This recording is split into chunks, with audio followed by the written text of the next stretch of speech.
नमस्कार दोस्तों, स्वागत करता हूं आपका अपने चैनल प्ले विद कॉन्सेप्ट में, जिसमें आज मैं बात करूंगा फ्रैक्शंस या भिन्न के उन सवालों की जो अक्सर सभी कॉम्पिटिटिव एग्जाम्स में पूछे जाते हैं। इन सवालों को कैसे चुटकियों में सॉल्व करते हैं, आइए आज देखते हैं आज के पहले सवाल को। 2/3 में कितने 1/6 हैं, या 2/3 में 1/6 के कितने भाग होते हैं। इस तरह से ये सवाल पूछा जाता है। देखते हैं कैसे सॉल्व करते हैं इसको। हो सकता है कि ये फ्रैक्शन में लिखा हुआ है या भिन्न में लिखा हुआ है ये सवाल, तो आपको थोड़ा सा अजीब लग रहा हो, थोड़ा सा कठिन लग रहा हो, लेकिन इसको समझाने के लिए मैं आपको एक प्रॉपर वैल्यू या पूर्णांक संख्या ले लेता हूँ।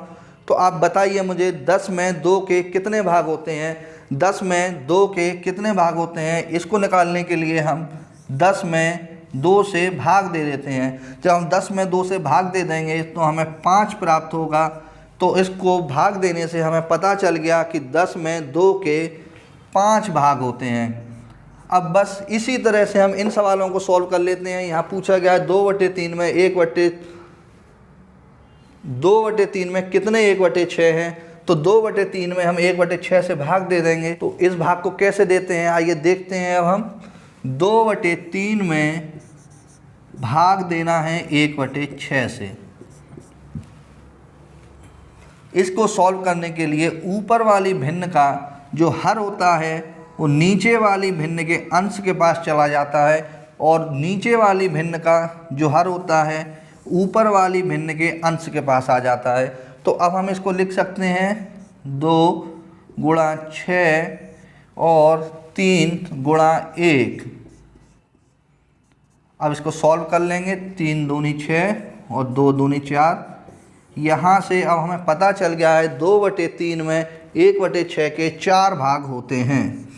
ये सवाल सॉल्व हो चुका है। इस सवाल को सॉल्व करने में कोई परेशानी नहीं होती है। ये सवाल बहुत ही आसान होते हैं। ऐसा हो सकता है कि आपको इतने पोर्शन को थोड़ा सा सॉल्व करने में परेशानी हो, तो इसको हम दूसरी तरह से भी समझ सकते हैं। आइए समझते हैं इसको दूसरी तरह से।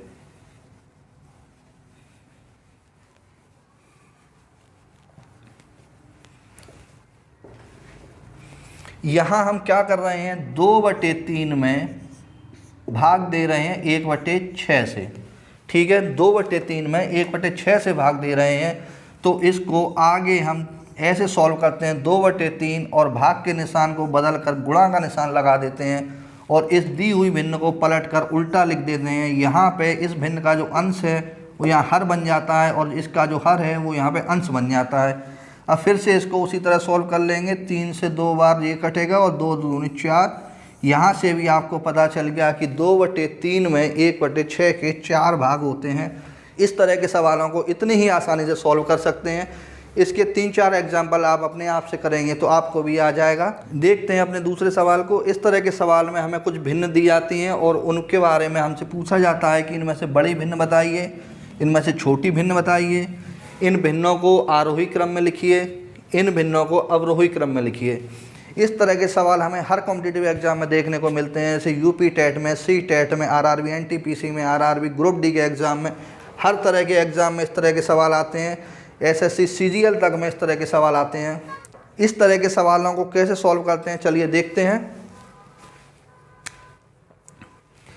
इन सवालों को सॉल्व करने के लिए सबसे पहले हर में से अंश को घटाते हैं। यहाँ हम 7 में से 5 घटाएंगे, 2 मिलेगा। 3 में से 2 घटाएंगे, 1 मिलेगा। यहाँ हर 7 में से अंश 6 को घटाएंगे तो 1 मिलेगा। यहाँ 9 में से 7 को घटाएंगे फिर 2 मिलेगा। यहाँ 5 में से 3 को घटाएंगे तो भी 2 मिलेगा, और 7 में से 4 को घटाएंगे तो 3 मिलेगा। यहाँ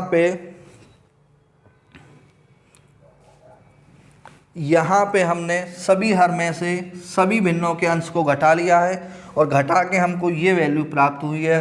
अब इस वैल्यू के साथ हमें क्या करना है, वैल्यू से दिए गए भिन्नों के अंश में हमें भाग दे देना है। तो 2 से 5 में भाग देंगे तो हमें 2.5 प्राप्त होगा, या 2.5। 1 से 2 में भाग देंगे 2 प्राप्त होगा। 1 से 6 में भाग देंगे तो 6 प्राप्त होगा। 2 से 7 में भाग देंगे 3.5 या 3.5 प्राप्त होगा। 2 से 3 में भाग देंगे तो 1.5 प्राप्त होगा, और 3 से 4 में भाग देंगे तो 1.3 प्राप्त होगा। अब ये वैल्यू जो हमको मिली हैं इन वैल्यू को देख के हम आसानी से बता सकते हैं कि दी गई भिन्नों में से कौन सी भिन्न बड़ी है, कौन सी भिन्न छोटी है। यहाँ जो वैल्यू छोटी होती है उसकी भिन्न भी छोटी होती है, जो वैल्यू बड़ी होती है उसकी भिन्न बड़ी होती है। जैसे यहाँ पे 1.3 सबसे छोटी वैल्यू है, 1.3 सबसे छोटी वैल्यू है, तो ये 4/7 से प्राप्त हुई है, तो 4/7 जो भिन्न है ये सबसे छोटी भिन्न होगी।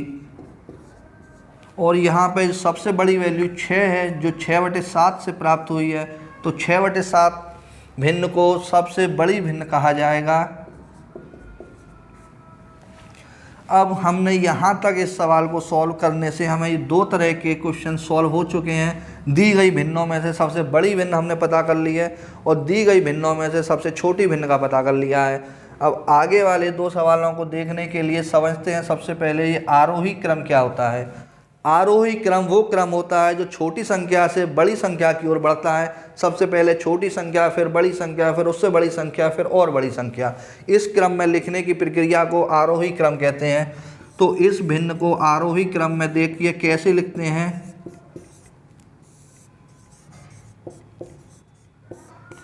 तो अब यहाँ पे हम सबसे पहले सबसे छोटी भिन्न को लिखेंगे। जो सबसे छोटी भिन्न 1/1.3 जिसकी वैल्यू आई थी 4/7, इस 1.3 से बड़ी वैल्यू 1.5 है तो 3/5, इस 1.5 से बड़ी वैल्यू 2 है जो 2/3 से प्राप्त हो रही है। अब इससे बड़ी वैल्यू 2.5 जो 5/7 से प्राप्त हो रही है। अब इससे बड़ी वैल्यू 3.5 जो 7/9 से मिली है, और सबसे बड़ी वैल्यू 6 जो 6/7 से मिली है। तो भिन्नों के इस बढ़ते हुए क्रम में लिखने को आरोही क्रम कहते हैं। और आरोही क्रम में अब ये दिया गया सवाल लिखा जा चुका है। अब देखते हैं इसके आगे अवरोही क्रम को। अवरोही क्रम वो क्रम होता है जो संख्याओं को घटते हुए क्रम में लिखा जाता है। यहाँ पे सबसे पहले बड़ी संख्या या बड़ी भिन्न लिखी जाएगी, उसके बाद उससे छोटी, फिर उससे छोटी और अंत में सबसे छोटी। अब आइए देखते हैं इस सवाल को अवरोही क्रम में।